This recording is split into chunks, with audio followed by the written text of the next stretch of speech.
partner gue ya sebagai penulis gitu. Aku kehilangan partner gitu. Kalau ditanya gitu sebagai pengarang, aku kehilangan. Ya sebagaimana Yosi kehilangan Gendel itu partner gitu. Sepak terjang Melby di balik studio maupun di atas pentas tak lepas dari sumbangsi sosok Antonius Gendel, Gunawan Marianto, hingga Djaduk Ferianto. Sosok-sosok penyangga Melby yang telah pergi ini lantas diabadikan, sehingga tetap hidup melalui karya Nasib Sekumpulan Belandar. Mas Gendel itu drummer kita yang pertama. Sebenarnya Gendel Dia pernah main drum di Melby. Dari kita punya album pertama yang waktu itu udah mulai kerasa, jadi kan kita masih main digital ya waktu itu gara-gara komputer gitu. Terus Parkinson gitulah sejarahnya. Aku, Yosi, mulai ada Yanu.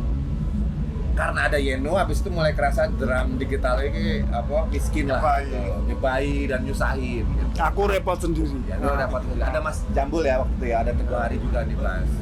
Terus mulai, gue drumnya kudu menungso lagi. Nah terus Ya, kita nyari dan susah toh. paling dekat kan? Satu yang ada di situ Mas Gendel. Mainlah kita di Dalam Jaya Kusuman. Itu jadi Itu juga iseng aku ngerekam pakai DAT 2 track gitu udah. dari CD itu ya, Jadi CD CD live itu. live itu sama Itu Mas, dia yang ngedrum. itu yang pertama. Tapi terus kemudian dia yang ngingetin.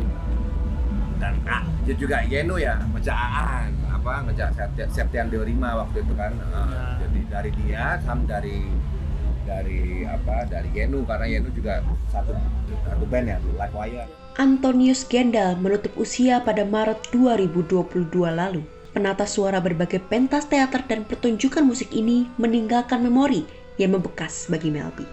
Karena kan aku satu band dengan Gendel tuh lumayan lama kan.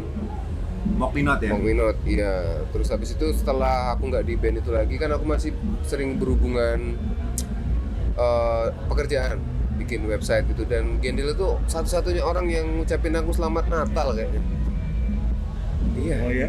Iya. Aku ngucapin loh. Aku ngucapin loh. Maksudnya personal. Oh iya. Personal. Kalau kita di grup gitu ya. Terus aku tanya kan, loh kamu tuh sebetulnya masih Natalan apa enggak sih, Del? Tapi kan semua orang yang duduk di kursi panas quiet nikah kan emang Iya. iya kan? Iya. Seperti saya ya.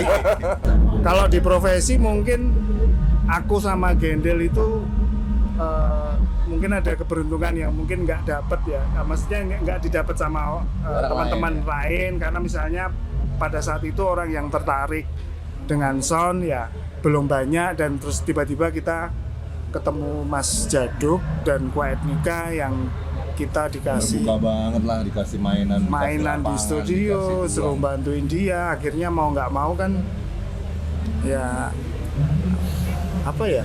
Iyalah. Ya terus Diumbar mereka nih. Selain Melby, Gendel menggarap mastering dan mixing audio berbagai musisi ternama. Racikannya melancong dalam musik milik Jogja Hip Hop Foundation, Sinterremen, hingga film Gundala. Meski kesibukannya sangat padat, almarhum tetap bisa hadir untuk Melby. tapi Gendel itu seberapa sibuknya dia pasti ada. Buat kami selalu ada. Buat kami tuh selalu ada. Jadi kayak apalagi buat lu secara personal ya. Selalu ada. Dia yang selalu nge-push aspek teknikal dari performanceku bahkan gitu. Kayak dia selalu tahu kapan harus ngefek vokalku, kapan harus tahu kalau ada yang ajaib dari pertunjukanku secara teknis itu semua Gendel gitu. Kapan ngefek, kapan ngeko, kapan reverb, kapan apa itu semua, dan kami nggak pernah janjian pada dasarnya gitu. Jadi itu semua hampir kayak ruang bermainnya Gendel ya, hampir kayak gitu. Jadi, sesudah panggung dia, gue seneng Ra, dia selalu akan nanya gitu, dan aku selalu, udah alhamdulillah. Ya dan itu sebesar itu perannya kan. Kita kalau bercandaan kayak dia kayak sound engineer-nya Portishead gitu loh, yang sebenarnya personil buat kita gitu. Terutama untuk live performance ya. Iya, benar. Iya nggak sih gitu kita bercandanya. Ya, sebenarnya live record sih dia. Ya dan Aku mixing, nanti dia yang mastering. Masih di selingkung teater garasi, Gunawan Marianto alias Cindil tak kalah memberi warna pada perjalanan karir Melby. Pemeran Wiji Tukul ini telah berpulang pada Oktober 2021 lalu. Susah banget ya.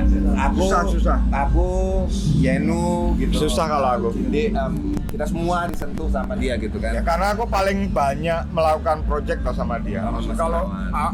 kuantitas kayaknya aku dari anak KSI kayaknya aku paling banyak kerja sama Cindil. Jadi aku susah. Aku karena apa ya, deket banget, jadi susah aku. Aku sih paling Kayaknya kita iya. waktu batu. Jadi Oh, kamu lebih ya dulu deh. proyek kayak waktu batu itu kan ngajakin Melby, ngajakin kita semua ya untuk masuk ke dunia yang berbeda banget lah gitu. Dan ngajarin kita banyak hal. Yenu ya diajarin macam-macam gitu. Yosi diajarin macam-macam dari proyek semacam itu. Aku diajarin macam-macam dari proyek semacam. Dan Gunawan kan partnerku ya sebagai penulis gitu.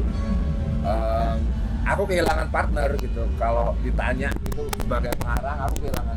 Ya sebagaimana Yosi kehilangan Gendel itu partner gitu. Di luar apapun misalnya tanpa sepengetahuan mereka kayak album BJS pasti aku kasih dia liriknya gitu. Terutama kayak apa kata bahasa gitu, apa logika, struktur naratif, ruang kosongnya di sebelah mana gitu. Itu juga aku lakukan untuk SKKBS. Dia ada di workshop pertama kita ya di SKKBS. Mas Gunawan Marianto, Yudi Ahmad Tajudin, orang-orang yang akan selalu ada di sekitar kita lah untuk nemenin proses konseptualisasi dan macam-macam. Di luar Melby, aku sama Gunawan Marianto ya itu ya partnerku. Sosok ketiga yang melekat dalam diri Melby adalah Djaduk Ferianto. Lalu, bagaimana kontribusi adik butet Kartarejasa ini di mata personil Melby? Sebelum di Padepokan kan Kuetika studinya di Keresan. Nah, Kita tuh itu kita mau nggak punya rumah kan. Mokminot sama Melby tuh nggak punya album. Pengen bikin album, datanglah ke dia. Terus pas masa dia lagi transisi dari analog ke digital ya. ya Jadi yaudah kalian bikin album sembari explore teknisnya. Jadi ada Mas Upi dulu, Lutfi Kurniawan dulu dia sound engineer-nya Jikustik gitu ya, sekarang di Amerika. Terus ya ini dua batang ya gitarisnya Melby, Yendo habis itu sama Gendel ini dari drummernya Mokminot. Udah tuh mereka jadi kayak bocah dikasih mainan segede gambreng. Bahkan nentuin komputernya, nentuin PC-nya, nentuin sound card-nya apa. Mereka mah kayak orgasmik ya di sana gitu. Ya brutal, termasuk salahnya ya Yos, termasuk keliru-keliru tersesat-sesatnya gitu. itu kenapa misalnya albumnya Melby lama banget. Termasuk. Jadinya kan, jadi lama kan. Album Mokminot juga. Album Mokminot juga. lama. Jadi oh ini dapat ini ganti lagi. Oh beli baru ganti lagi. Sebagai seniman musik pemrakasa ngayok jazz dan jazz gunung, Djaduk menjadi sosok rekan yang dapat diandalkan untuk berbagi banyak hal. Keterbukaannya luar biasa men, keterbukaannya luar biasa. Ya pasti ngasih masukan lah dia. Luar biasa.